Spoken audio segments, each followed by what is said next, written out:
So welcome. I have a special treat for you all today. Instead of a normal lecture where I shout at my laptop for an hour alone in my room, I've arranged to interview the author of the book that we've been reading for much of this semester. As you all know, his name is Hugo Mercier, and he's affiliated with the Institut Jean Nicot in France. And he's a prolific author, not just of Not Born Yesterday, the book that we read, but many other books such as The Enigma of Reason. And he's been working in this field for quite some time. Hugo, to get started, can I ask you, how did you come to such an optimistic view of human rationality and our ability to learn from the environment and from each other? Hi, Mark. Thank you so much for having me, and I hope your students will enjoy the book. It was really kind of theory driven in the sense that it didn't come really so much from reflecting on my personal experience, but from reading about the evolutionary theory of communication and working with Dan Sperber on that topic. And so Dan Sperber introduced the concept of epistemic vigilance, which is this idea that people ought to be, we should expect people to be quite careful when evaluating what other people tell them or what they read. And the evolutionary idea behind this is pretty simple. It is that, and it's well known within within the field of the evolution of communication. The idea is that for communication to be stable within any communication system, any species or between species, it has to benefit both those who send messages and those who receive messages. And if that were not the case, either, like for instance, if the senders were not benefiting from communication, they would stop sending, they would evolve to stop sending messages. If the receivers were not benefiting from communication, they would evolve to stop receiving messages. And so we can pretty much conclude that if a communication system appears to be stable, is that it is mutually beneficial. And in the case of humans, that means that we have to be able to evaluate messages in such a way that in most cases, these messages are beneficial to us. So if we were too easily tricked, if we were too easily lied to or manipulated, clearly we would be better off just not listening to others. And so it follows that on the whole, we should be, we don't have to be perfect, but we should be better than average. We should be, not better than average. We should be good enough at evaluating messages such that we're not tricked too often. Right, that's an interesting idea, and it's related to this notion that you talk about in one of the chapters of costly signals. And I found that quite an enlightening discussion, because the way I had learned about costly signals was that they're signals that cost something to send. But you actually point out that, in fact, what makes for a costly signal is that it's more costly to send it if it's unreliable than if it's reliable. Can you walk us through the reasoning for that? Yes, yeah, no, I don't know. I'm having you're kind of freezing on my end. I hope it's working for you. Sorry, did I lose you? No. Okay, can you hear me? Yeah. Okay. Sorry. Yeah. So the idea of costly signaling, it is not as used to be thought that the signal has to be costly itself. What matters is that it has to be more costly to send an unreliable signal than to send a reliable signal. And as a result of that, people who receive reliable signals, they have good reasons to believe that it is reliable, because it would have been more costly to send an unreliable signal. To give you an example, if you're very rich and you can buy a very fancy car, and it's less costly for you to send a signal that you're rich by buying a fancy car than it would be for a poor person. So in that case, the car happens to actually be costly, but it's not really what makes the difference. What matters is that if you are poor, buying a very fancy car, which means that you can't eat anymore, you have to live on the street or something, and so things would be really, really hard for you. Or to give you an example, like in the example of human communication, one could argue that what makes one of the main mechanisms that keeps human communication mostly honest is that people exert costs on those who send them unreliable information. So, for instance, if you told me, well, we're setting up this interview and you don't show up, then I'm going to not trust you maybe in the future, especially because it's at 7 a.m. And so as a result, people who send unreliable signals are penalized. They pay a cost. But if you tell me we're going to have this interview and you show up, then you don't pay any cost. And so what's nice about this is that it means that you can have a system that relies on costly signaling, even though no one pays any costs. Like the only cost that has to be paid is the kind of the surveillance, the vigilance towards people who might send unreliable signals. Right. So that works especially well when people have reputations and when their communication can be tracked back to them.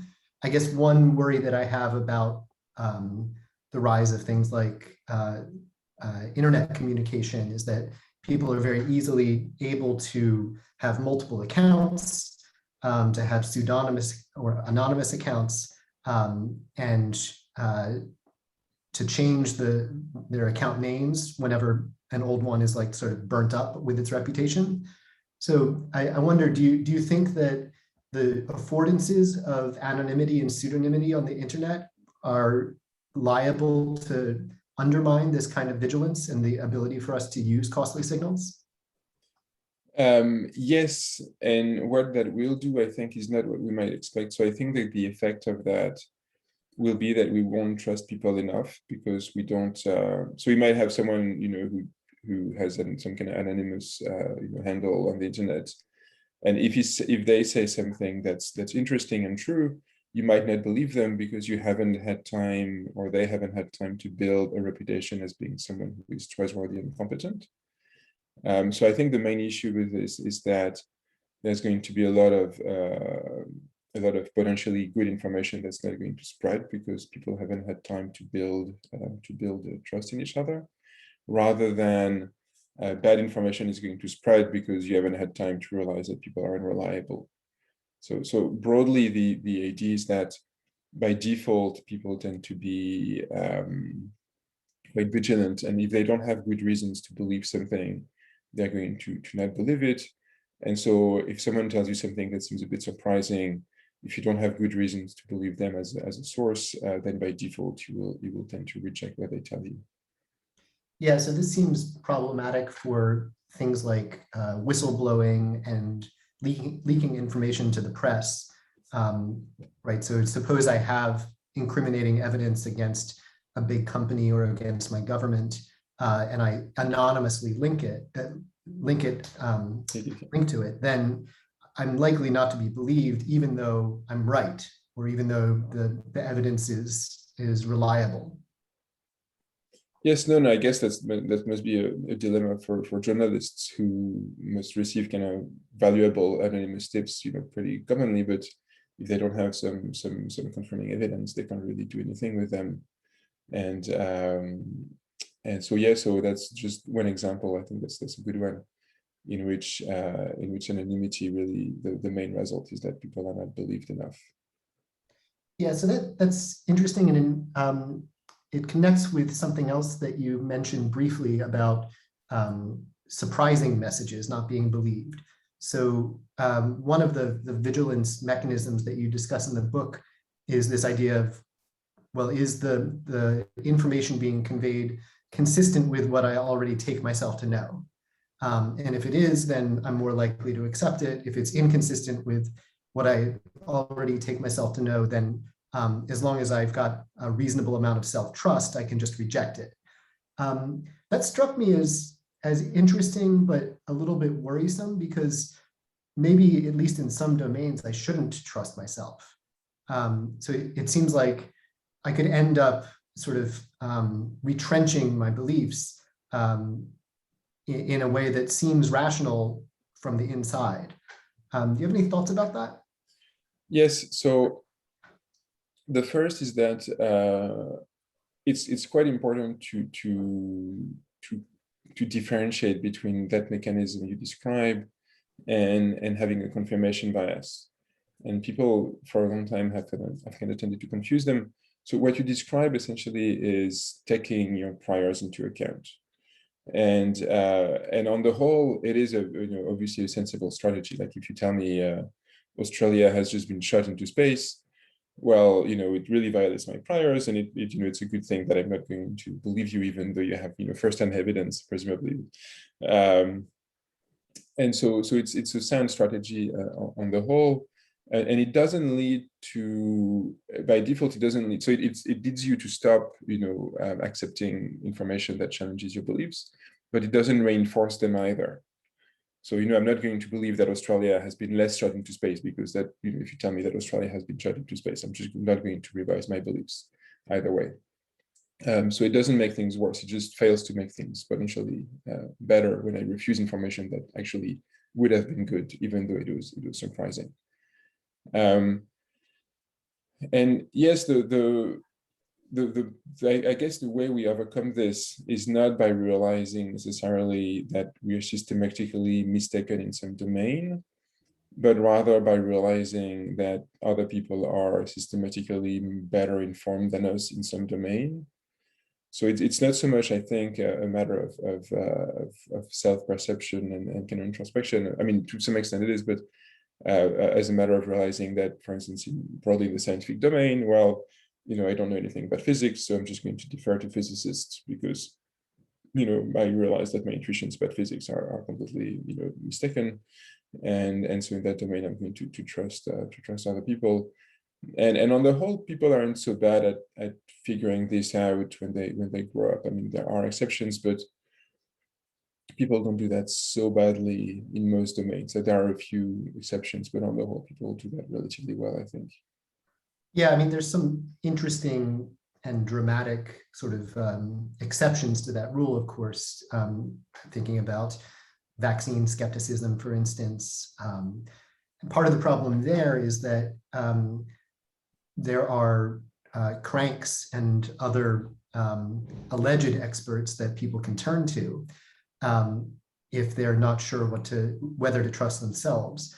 And so like I think you mentioned in the book Andrew Wakefield, but there are more recent examples of this related to MMR vaccination, COVID vaccination, various others. And that connects with another issue that you raise in the book, which is sort of figuring out who you can trust. So figuring out whether the person who's communicating a message to you really is an expert in that domain, and then also whether they have something like goodwill towards you and are not just trying to deceive you or take advantage of you. And I've been impressed by Neil Levy's recent work that suggests, well, when there's a near consensus of experts, it's pretty easy to know who to trust. But when even the experts disagree with each other, then it's pretty difficult. And I do wonder whether ordinary people are in a position to make that kind of consensus judgment, because that brings together two of the different vigilance mechanisms, the consensus mechanism on the one hand, and the expert identification mechanism on the other. Do you have any thoughts about the difficulty of putting those two together? That's a good question. So I think that a lot of the difficulty stems from the way the information is presented. Like if you think of a more everyday life situation, so you have, I don't know, there's a new software that's being rolled out, and you're wondering whether you should adopt it or not. And you have, a number of your colleagues at work who are, either, liking the software or not liking the software. And I think in this type of situation, people would do a very good job of aggregating, on the one hand, what do you think is the expertise of your different colleagues in computers or in that type of software, and how many colleagues are pushing for yes and pushing for no. And I'm saying that because we have good evidence on the one hand that people can recognize expertise in these kind of areas. And I think we know it from kind of first-hand evidence as well. Like we know among our colleagues and our friends who is knowledgeable in what areas, I think quite reliably. And there's also evidence showing that people are quite good at taking, at kind of weighing the majority. So if you have 5 people agreeing with that versus 7 people, then people are good at taking this, even these relatively subtle differences into account. And indeed, kind of quite a lot of other animals are as well. I think the main issue comes from the fact that in the case of science, for instance, or other kind of public issues, the way the consensus is presented tends to be very statistical. Like 97% of scientists agree, for instance, or you can. So it's not intuitively compelling. Like it doesn't really speak to us in the same way as if we could speak to thousands of climate scientists or doctors. And appreciate how each of them is so expert in their area, and then everybody would be overwhelmed, essentially, like, oh wow, obviously it has to be true. But when we just see a statistic, it doesn't really connect with the right mechanisms in the same manner. So I think that's part of why information about scientific consensus works, but doesn't work as well as we might hope. Yeah, and I guess there's also an issue of understanding when a consensus was arrived at by sort of independent reasoning processes on the one hand, or through sort of like one source acting as a megaphone that gets amplified by a whole bunch of others. In some of my research, we've tried to look at the structure of social networks, like on Twitter, to see whether people are well positioned to benefit from the wisdom of crowds, meaning whether they have multiple sources that are independent of one another and exhibit some kind of diversity. And while we found that a lot of people seem to have multiple sources, those sources are really quite lacking in independence. So they're all getting their information from the same one place. And I think you remark upon this in the book, that it does seem to be one thing that we're actually quite bad at is tracking independence. Maybe that's just because social networks get very complicated very quickly. But I wonder whether you've got any thoughts about how better to think about independence or take it into account when we're trying to gather information. Yeah, no, that's a great point. So one caveat, I guess, to start with is that sometimes things that might look like they're independent. So as you are saying, if you have several people who trust, let's say, the same newspaper, and they all kind of echo what the newspaper says, it might look as if the information is fully dependent on what the newspaper says. But if these people have different reasons to trust the newspaper in the first place, then in fact it does give you some degree of independence, even if the message is the same. So there's a nice kind of Estland paper that kind of laid that out. So it's a bit. So it might, if you because you might think, well, a lot of the population supports, for instance, vaccines, and they all do that because essentially they believe science. Then it's like, well, but there's like, you have a massive dependency problem, or even like, essentially when you take a pool of doctors and researchers, and all of them say, well, vaccination is safe, essentially they all do that because they've read the same papers. Yeah. And so it may seem, well, then that consensus isn't valid, but what you could argue is that they have their own skills that they bring, and they evaluate this evidence with their own perspective, and they all accept it, and so that's what makes the consensus valuable. So things that might look as if there's a high degree of dependency, in fact, it doesn't always have to be the case. But yes, when people are indeed influenced by the same source, we might tend to not realize that. And for instance, indeed, in the case of vaccine hesitancy, I think there are studies showing that like really a handful of people or organizations were responsible for the vast majority of anti-vaccination messages going around on social media. And people tend not to realize that, because then it's picked up by countless groups and individuals. So it does give you a sense of kind of false consensus in a way, and that might be a problem. Although even in that case, and that's something you said we might discuss later, it's not clear what role the priors are playing versus trusting the sources, really.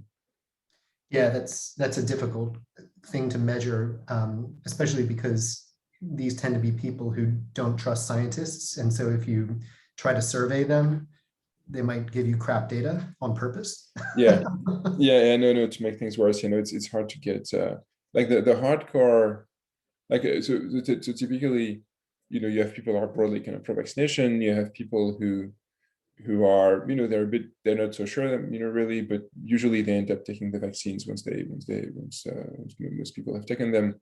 And then you have this group of people who really think that vaccines are killing people, but these people tend to be 1%, 2%, 3% of the population, and they are indeed hard to access because there's so few of them, because they tend to not like institutions more generally. And so it's not very easy to know exactly what these people are thinking.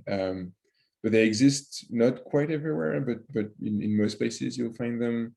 And they're very, very rarely more than a few percent, which is positive, but they are very, very vocal. So that's another thing that we are not very good at figuring out is we tend to obviously put a lot of weight on these kind of very vocal minorities. And that's what you were saying before when the camera was off, and about France and the protests about the pass sanitaire, like how do you call that in English again? The vaccine passport? The vaccine passport, yeah. And there's actually a pretty annoying New York Times article about that, where saying, the French hate the vaccine passport. And it's like, well, actually, if you look at the polls, like 2/3 of French people fully support, that policy. And so when you're saying the French opposite, well, there's, a couple hundred, a couple thousand people, or quite a few people actually in the street who are opposing it very vocally. And it seems as if, all France is opposing it, whereas in fact, it is not at all the case. So it's typically, that's kind of what I was saying earlier with, if you see a few people, you can really identify them and you can hear their voices. It really taps into our cognitive mechanisms. If you see the statistic that 70% of people agree, it doesn't really speak to us all that much. Yeah, so I guess maybe in some ways our consensus detection mechanisms are responding to the volume of messages rather than the number of people or the percentage of the population. And if most people don't have anything to say, then we never hear from them and we don't see the consensus that actually exists. Yeah. I wanted to return to the issue of self-trust and when to trust in experts, because one of the things that I've found after about 5 years now of studying vaccine skepticism, and as well as more recently the QAnon conspiracy theory, is that conspiracy theorists often use this slogan, "Do the research." So they actually they think about evidence, they talk about evidence, and they trust themselves maybe more than they ought to, which seems like a hard accusation to throw at someone, because obviously if you completely undermine someone's self-trust, then they're in bad shape. But it does seem like what we want to cultivate is this ability to know when to trust yourself to do the research and when to say, yeah, I need an expert here, or I need a consensus of experts here.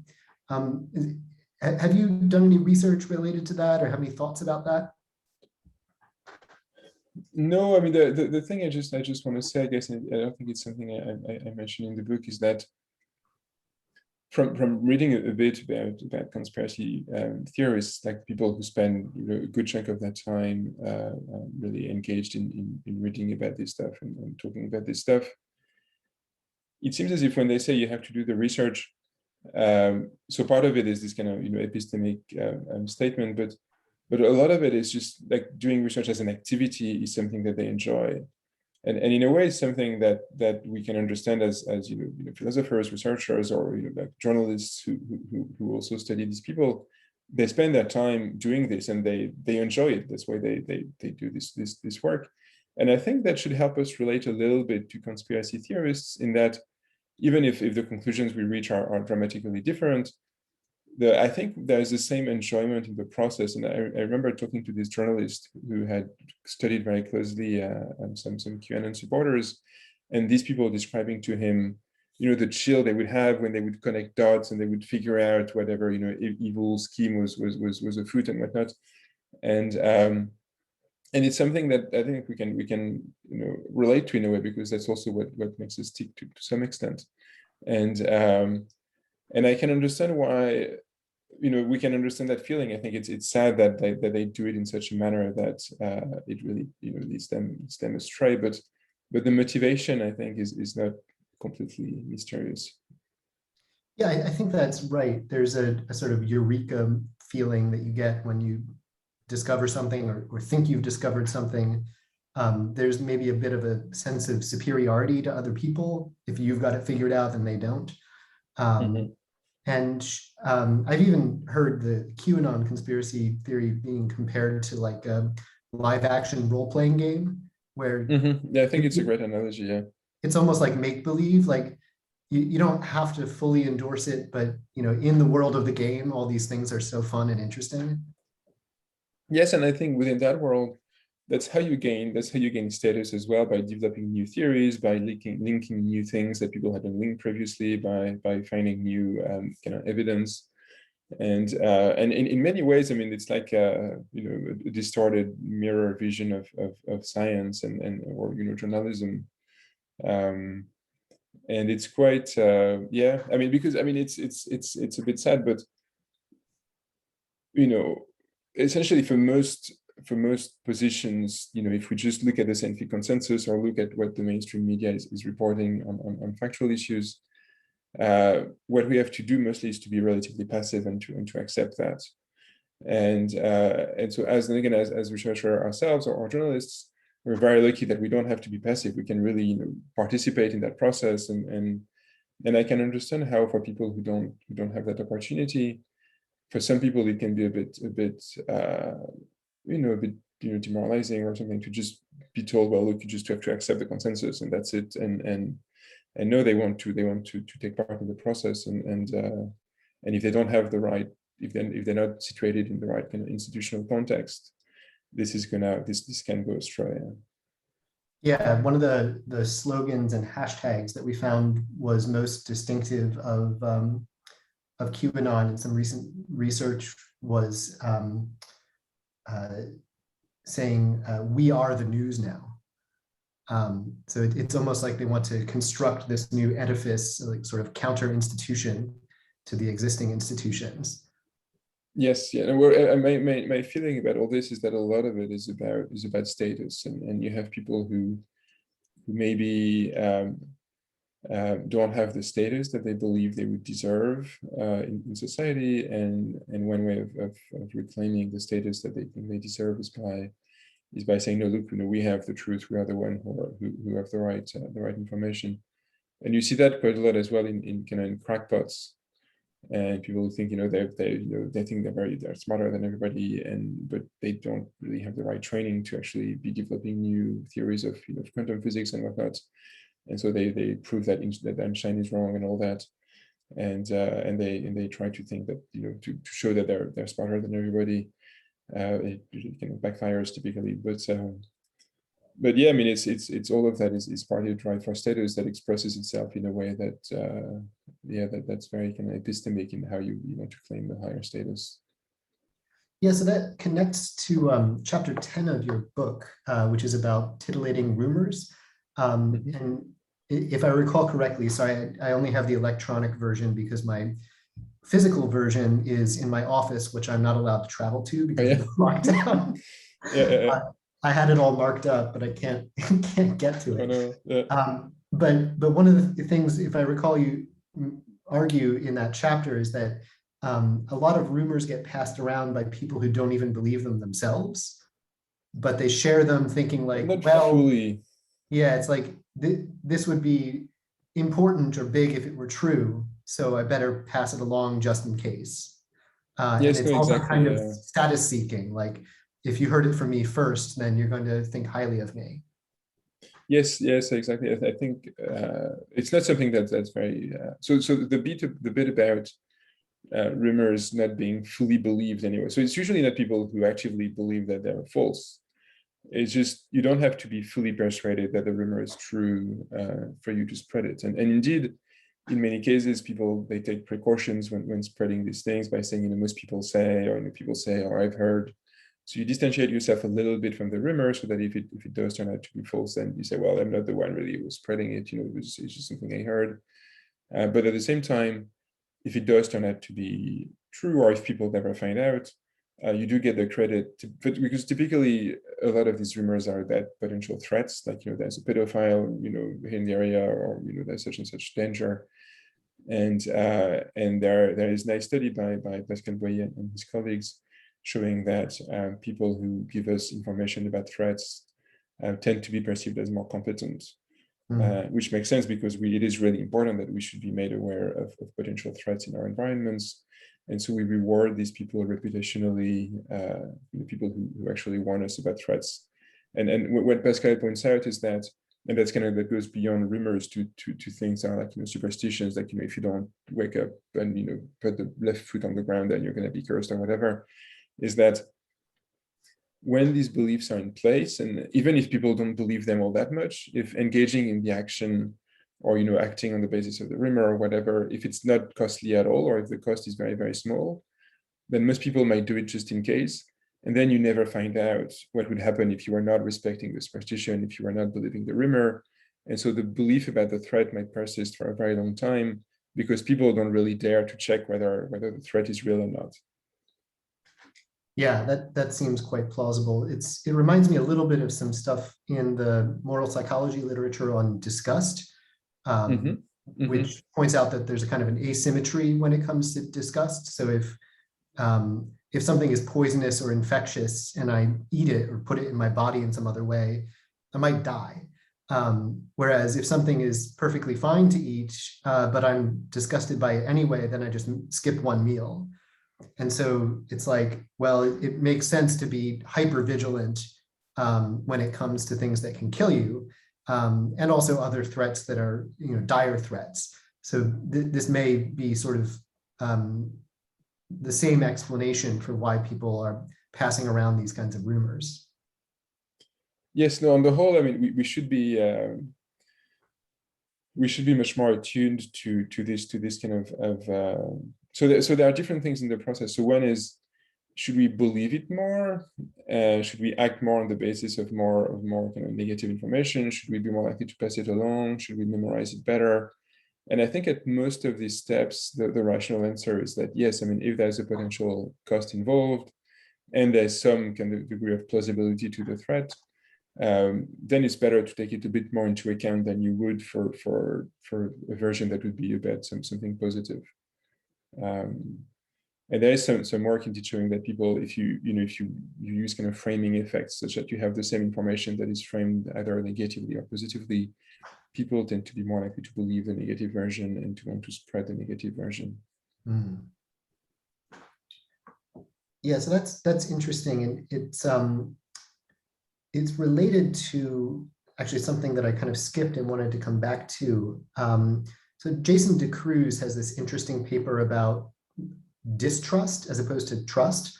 And he points to a somewhat different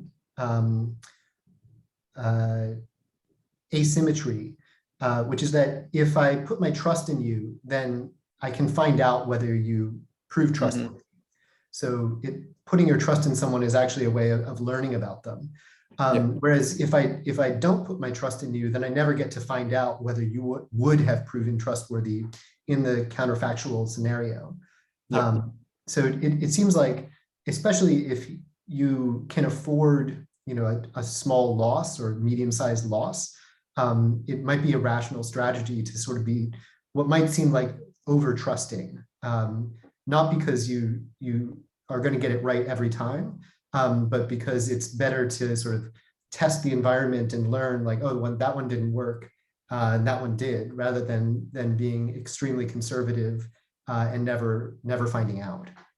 Yes, if you could send me that paper, actually, it's a point that I think is very important, and that I encountered first in the work of the Japanese social scientist Toshio Yamagishi, who makes that point, and he has several empirical papers showing that people who are more trusting. So when you do these surveys of, you ask people, on the whole, do you think people can be trusted, and this sort of things, and people who tend to be more trusting in such surveys, they actually seem to be better at deciding whom to trust. And so he does like kind of trust games and this sort of things, and people have a choice between different partners, and they can talk to them and whatnot. And people who say they're more trusting, they actually seem to be a bit better at figuring out who to trust, which is what you would expect, because people who, from the mechanism you are describing, people who are more trusting, they should have more experience. Right. Trusting people and then figuring out exactly. So it's like, in a way, you can think of trust as any other skill. Like if you only practice it when you actually trust others, and if it's by practicing it that you're going to become better at it. Yeah, so that raises, I think, an interesting kind of point about economics and social justice, which is that people who are in really precarious positions are, sort of always living on the edge. They probably can't afford to be betrayed more than once, more than twice a year. And so that sort of suggests that people who enjoy a certain amount of prosperity would actually be much better placed to do this kind of learning exercise, which, I don't know, to me suggests that maybe this is a kind of a new or an additional argument for something like a basic income or some kind of social safety net protections in order to help people acquire this skill.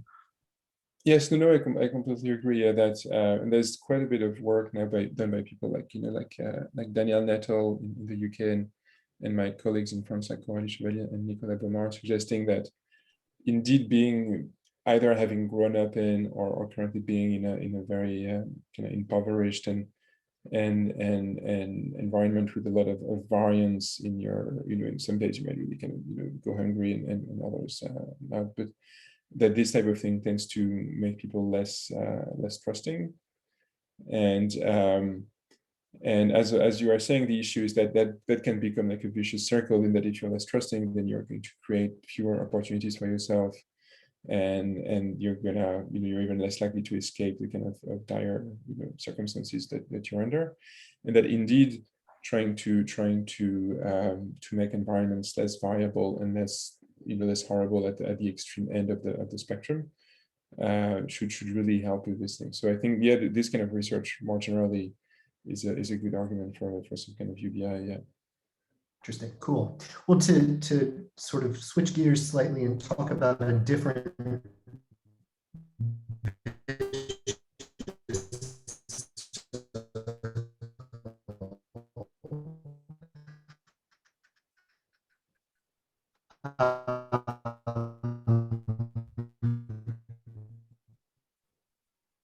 Mark, I'm so sorry. I've lost you there. The circular reporting chapter, and so sorry, it says my connection is on test. Yeah, I'm not hearing you so well, so sorry. Okay.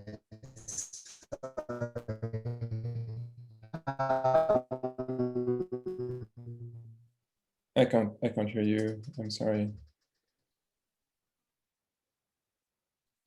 Let me try. It's better now. It seems to be a bit. Yeah, it's coming back a bit. Yeah. So I was interested. Yeah. Okay, sorry. Okay, yeah. So just yeah, it's working now. Good. So I wanted to ask about circular reporting. Because we see this kind of thing with cytogenesis on Wikipedia, like someone will post something, it gets linked to by Wikipedia, someone contests it, and then there's already a citation of Wikipedia somewhere else, and you end up with like a message that doesn't really have a source. And you see similar things in like right-wing media bubbles. So like Tucker Carlson sort of famously was a founder of the Daily Caller. And he would do this ping pong with himself where the Daily Caller would have a story and then he would do a monologue on it on Fox News. And then the Daily Caller would cover his monologue and then he would monologue about that. It's like having a conversation with yourself.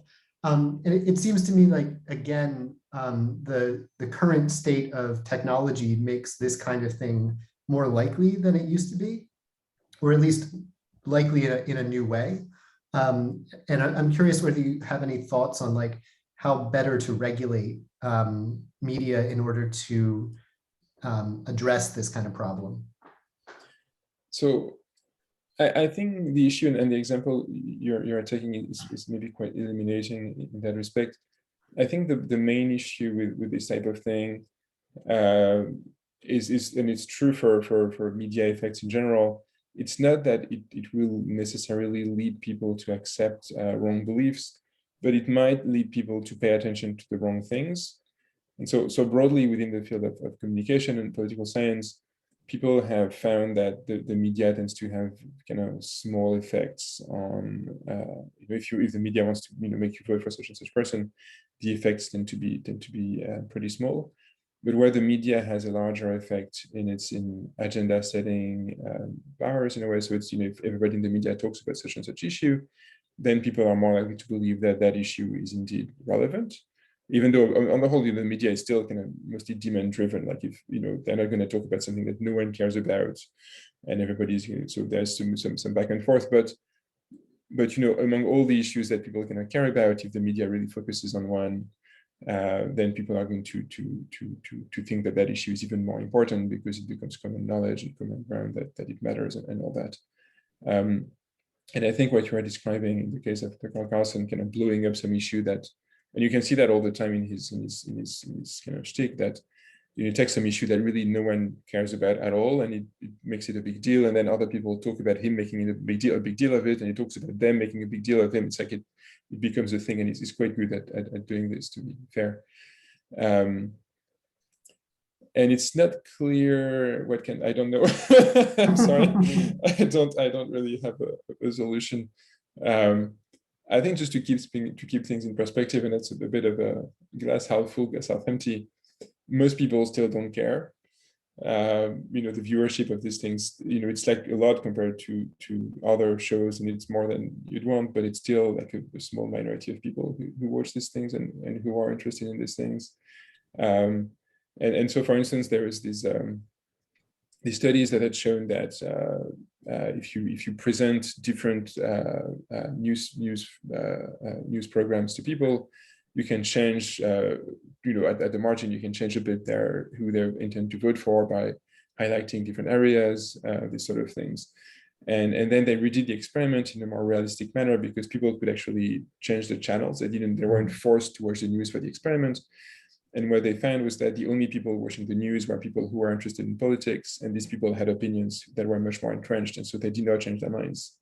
And everybody else started watching, whatever, sports or something else. And so, the glass half full is that that information tend to be seen by people who already have pretty strong priors, and so they're not going to be affected all that much.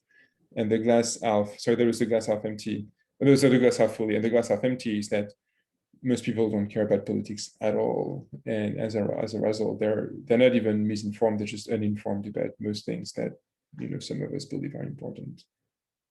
Yeah, so I guess that is a nice way to transition to the last issue I wanted to raise, which has to do with your chapter on the futility of fake news. I think all of us were a bit taken aback by the January 6th insurrection in Washington, D.C. And that seems to have been motivated, at least somewhat, by the former president of the United States claiming that the election was illegally stolen from him, and then spreading that message via Twitter, via Fox News, via Newsmax, One American News Network, and so on. Now you might say, well, it was only a few thousand people who stormed the Capitol, but they got within a few feet of murdering people, and actually several people did die. So I guess when you say 66% of people have reasonable opinions, I think, well, that's good, but is that enough? Not always. That's for sure. Yeah. So no, that's a great example. So there are a few kind of contextual things that are important to point out. I think one of them is that there has been a trend. So it's well known, that there's this kind of growing kind of affective polarization in the US, and the parties increasingly, people belonging or affiliating themselves with each party increasingly dislike the other party and its members. And one of the results, or one of the corollaries of that, is that over the past 20 years, there has been a steady increase in how many people think the election has been stolen by the other side, or the election was unfair. And indeed, at the last election, a lot of people complained about Trump being elected because, partly on good grounds that he lost the popular vote and whatnot. But you can see already people forget. But when Obama was elected, there was a lot of talk about the election being stolen and Acorn and all of that stuff that we forgot.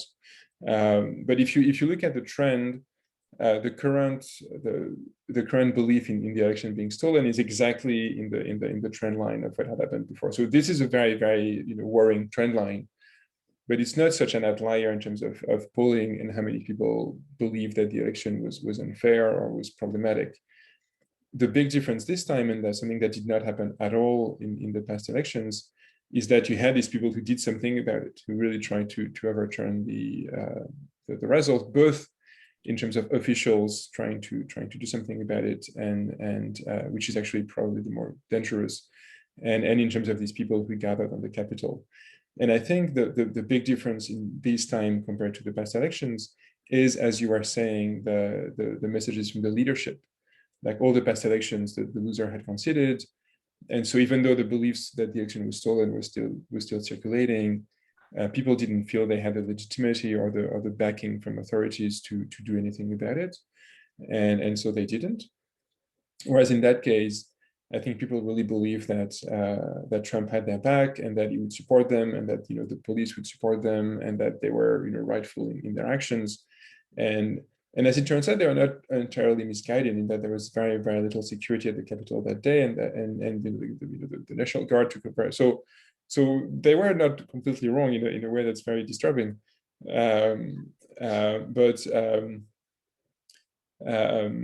So I think that's what made the difference. That the beliefs were there, and the beliefs, they spread in a way that's really bottom up. Because as I was saying, you find these beliefs already in past elections, even though all the authorities were saying the election was fine, and I lost, and that's it. The difference is really in the actions, and if you think you're going to have the support from these authorities. Yeah, that's interesting. I mean, it raises questions about continuity. Just one example would be, somebody like Roger Stone. So he actually coined the "Stop the Steal" slogan in 2016. I didn't even know that. Yeah, interesting. And while I think you're basically right there, that there hasn't been the same kind of attempts to overturn the elections in the US until now. Like, the first time George W. Bush was elected, there was the Brooks Brother riot in Florida, where they busted into the vote counting office and trashed the place. And that was actually Roger Stone again. Oh, wow. So Great guy. So it does seem like there's a certain amount of continuity here. No, that's interesting. I didn't know that yet. But and you're right. I mean, I'm simplifying when I'm saying that nothing happened before, but the scale obviously was different. But no one was killed. Yeah. But it does seem like it's fair to say that this is just a slightly more extreme expression of an ongoing trend, rather than like something completely new and unexpected. Yeah, so I think in terms of the beliefs, it's part of that broad polarization phenomenon happening in the US and in some other countries, but not all of them by a long shot. But yeah, I mean, I still think that in terms of behavior, there was a distinction. Like this time was really different in terms of how many people, either citizens or officials try to overturn the result. And hopefully, and we'll see who wins the next time around, but yeah, it will depend a lot on whether Trump is running, so it's hard to predict. But my prediction would be that in terms of the belief that the election is stolen, a lot of people will still contest the election the next time around. But whether they do something about it will depend on the leadership of the party that loses the election. Yeah, that sounds right. Well, thank you so much for your time. Sorry to end on a down note. No. Well, yeah, yeah. Thanks a lot, Mark. That was great. Really appreciate it. Sorry that my internet connection was a bit wobbly. Hopefully, yeah, I know that's okay. The recording will be okay. Yeah. Great. Thanks. Have a good day. Thanks. Have a good night.